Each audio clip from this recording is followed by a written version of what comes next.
Shall we begin? ALM Gaming presents ArticulateRips, cards with class. Let's begin now. Speaking of sports cards, recently, if you collect sports cards, if you haven't been living underneath a rock, you've seen that the sports card market has been influenced by the end of the NBA season. Knicks cards are up. Wemby cards took a little bit of a hit. It's been an all-around thing. And one of the things I get asked about a lot is, what are the cards to hold on to when it comes to sports cards? Are sports cards a thing that you should definitely, invest in, that you should take your time to collect, that you should actually put your money into? Are sports cards like the thing that you should hold on to so that they can appreciate and you can sell them later and things like that? Sure. All that good stuff. And it's like, kind of. Like, the answer is like, kind of, Sports cards operate like the stock market does. And if you remember that scene from Wolf of Wall Street where Matthew McConaughey is like explaining the stock market to Leonardo DiCaprio, and he's like, we don't have any idea where our stock goes. It can go up, down, this way, that way, sideways. It's fugazi. It's fairy dust. It doesn't exist. The thing about that is that it does kind of exist. It just exists as a word of mouth thing. You have stocks that are influenced and fluctuate by word of mouth, by news cycles. You have stories that come out about companies, and all of a sudden a stock rises, and then you have like negative press and the stock falls, and change in CEO, a stock fluctuates, and blah blah blah blah blah, all that good stuff.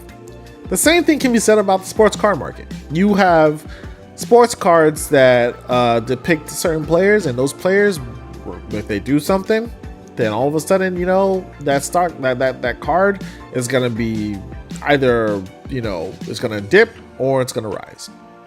You saw that pretty readily when it came to Victor Wembanyama and the Spurs making their run through the playoffs.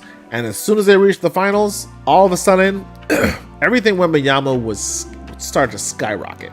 All 2023, 2024 pieces of wax, all 2024 pieces of wax, all that stuff started to skyrocket. I did a video with what was it? It was a Panini Select International box. It was like $219 that I spent on that box. That box right now costs about $450, $500, something along those lines. 2023, 2024. And it's all because of Victor Wembanyama and the Spurs making it to the finals. There was a real chance that Victor Wembanyama could be sitting here, a finals MVP, a champion in his third year in the league. Like, it would have been crazy. It would have been crazy. And everything that would have had Victor Wembanyama's signature, his name attached to it, his likeness attached to it, would have skyrocketed even more. Instead, we're talking about collecting OG Anunoby cards, and Karl Anthony Towns cards, and Mikal Bridges cards, and Josh Hart cards, and Jalen Brunson cards. Which, when you think about that, Jalen Brunson was a rookie the same year that Luka Doncic was a rookie, so all the 2018 wax is already going to be high priced anyway. But you're probably looking for Jalen Brunson cards now more than you're looking for a Luka Doncic card. That's just how it is. So, but the question remains: is it pertinent? Is it prudent to have your investment in sports cards? And the answer is maybe. If a player turns out to be one of the greatest that ever did it, one of the greatest of all times, then sure, definitely. I'd say if you're looking for something now that is still being released, you're looking for your Steph Currys, your LeBron James, your, Tom Brady's, your Shohei's, your Aaron Judges. These are guys who are doing so well, so fantastically, or who have done, in the case of Tom Brady, so well, so fantastically in their line of sports that their cards are only going to increase in value. I mean, if a current guy would have to really bottom out for their cards to start to dip. When it comes to current players, it is very hard to endorse keeping their cards for long periods of time, unless you are a collector, unless you're like honest to goodness collecting these cards for your PC. It's very hard to endorse keeping those cards for a long period of time because it's hard to say that it's going to maintain its value. You've seen this with Victor Wembanyama. His cards went up when he was a rookie. His cards went down when he got injured in his second year. His cards went up when he came back from his injury. His cards went up even more when he made it to the playoffs. His cards went up even more when he made it to the finals. His cards went down when he lost the finals. And some of his behavior afterwards did influence that as well. So, I mean, this more of a penny stock situation than a long-term investment plan, right? You sell high, you buy low. It's bull and bear. You make sure that you're riding the wave the way that it's meant to be ridden. People who are collecting Cooper Flag right now, you're riding the wave the way that it's meant to be ridden. That's what you're supposed to do. You want to maximize the amount of money that you're making, then that's how you do that. You ride the hype. The hype is there, you take advantage of it, and you get out while you can. You hold on to something, you take a risk. And if that thing bottoms out, then you experience the floor. But if it starts to appreciate, you experience the ceiling. I was a part of a break not a part of a break. It was a personal break that I had done for me by the good folks at Steel City Collectibles. They broke a 2023-2024 Panini Donruss Elite International Hobby Box.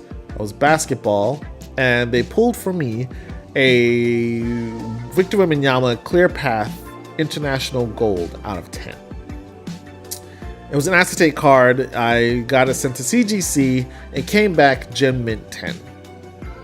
So, being as that was the case, I sent that off to Golden to auction. And having sent it off to Golden, I think the top bid on that card was just over $1,000. I made $1,000 on that card. I looked that card up recently.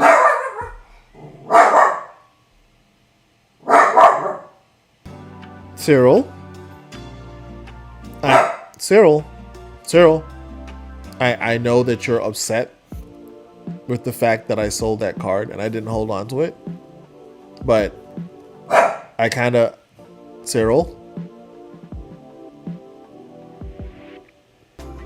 Cyril's upset that I didn't hold on to that card. I looked up the card recently. The last sale of it was around $4,000. And that was because of everything I just mentioned.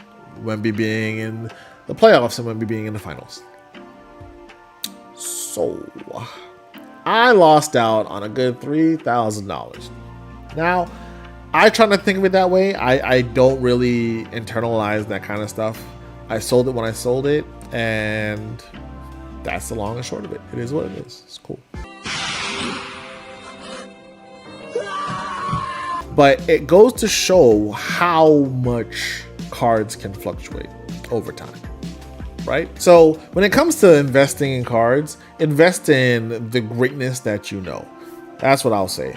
Invest in the greatness that you know. Invest in your Michael Jordans and your Wayne Gretzky's and your Tom Brady's and your Patrick Mahomes, even him. You can do that. I don't know if his market is going to drop at any point in time. It's possible it might, but invest in that kind of stuff. You know, if you're going to hunt for people that if you're gonna hunt for people that are currently playing, if you're gonna hunt for, like, you know, modern greatness, as I would call it, then you can do that. Just don't expect the same type of staying power when it comes to those cards appreciating. Never expect anything. Just be vigilant. Be vigilant. Keep yourself in the know when it comes to sports news. Know who's doing what. Know when things are happening. Stuff like that. Just be vigilant.